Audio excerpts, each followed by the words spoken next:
Sveiki, čia Virtuvės mitų griovėjų TV. Kiekvienoje šeimoje turbūt galima rasti tarką ir kepimo formą. Ir kiekvienos šeimos receptų knygoje glūdi koks nors gardus obuolių pyrago receptas. Tad pradėkime gamybą. Mums reikės sluoksniuotos tešlos, ją tikrai galite įsigyti bet kuriame prekybos centre. Ant sluoksniuotos tešlos barstome cukraus miltelius.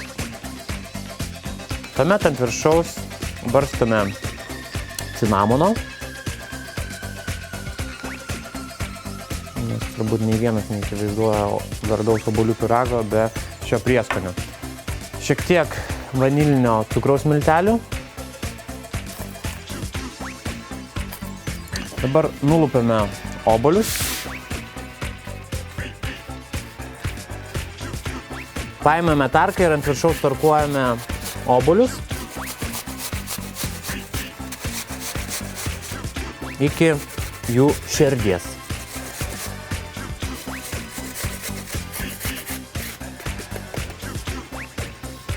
Jau turbūt jaučiate, koks sultingas bus pyragas.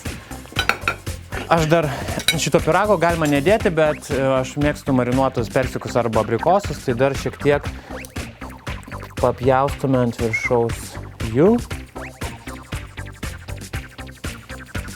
Ir dar vieną šaukštą cukraus miltelio ant viršaus. Dabar vienas iš svarbesnių momentų, tai yra reikia susukti visą pyragą į rytinį. Pasikvieskite kitų šeimos narius, jeigu neturite plačių rankų mostų. Kadangi aš galėčiau būti pianistas, sako, tai kažkaip tai susidarosiu šitą užduotimi. Štai, turime ilgą rytinį. Šį rytinį supjaustysime tokiais kažkur tai apie 1,5 cm, gal 2 cm storio juostelėmis ir išklosime kepimo skardą.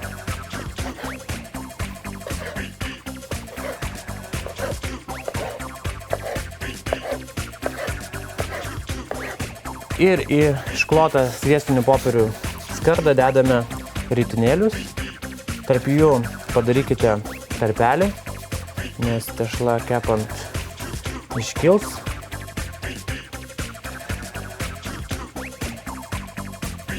Štai tada truputį su rankom tas tokias vadinamas rožes praskieskite, kad daugiau būtų oro tarpo ir lengviau iškeptų tešla. Tuomet per pusę perpjaukite laimą, ant viršaus išspauskite šiek tiek laimos sulčių. Ir paskutinis akcentas, žinoma, dar kartą užbarstyti cukraus miltelių.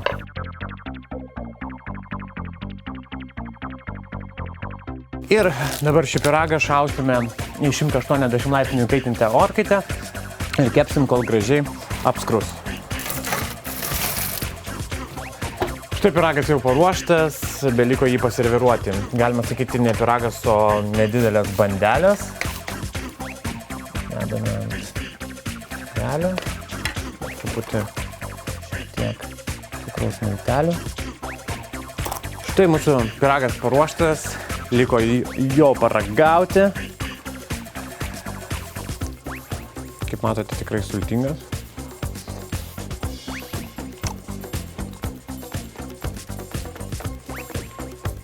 Nesakysiu ar skanus, pasigaminkite jūs, pavaišinkite savo draugus ir vaikus ir nepamirškite užeiti į mūsų Facebooko paskyrą ir pamatyti, ką mes veikiame dabar.